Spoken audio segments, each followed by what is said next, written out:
शंका, जिच्यामुळे सीतेला अग्नीत उतरावं लागलं, कारण ती तिच्या पावित्र्यावर होती.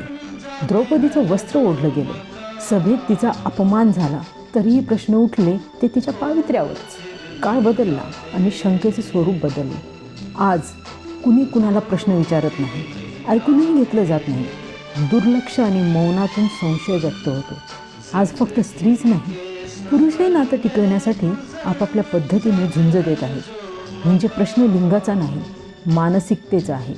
शंकेखोर हा सदसद विवेक बुद्धीने दिवाळखोर असतो. आणि इथे सीतेची अग्निपरीक्षा, द्रौपदीचे पावित्र्य म्हणजे प्रेम नव्हे. प्रेम म्हणजे शंका देखील नाही, तर शंका म्हणजे भीती. आणि जिथे भीती जिंकते तिथे प्रेम हरते. सततचा अविश्वास हळूहळू नात्यांचं विघटन करतो.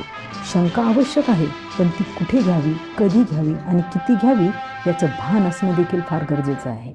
शंकेत वाद नसतो, संवाद नसतो, असते ती फक्त घुसमट. म्हणून शेवटी एवढंच, शंका जिथे संपते तिथूनच नातं सुरू होतं. नातं ते अगदी बहीण, भावंड, मैत्री, पत्नी, बॉस असो की ग्राहकाचं देखील.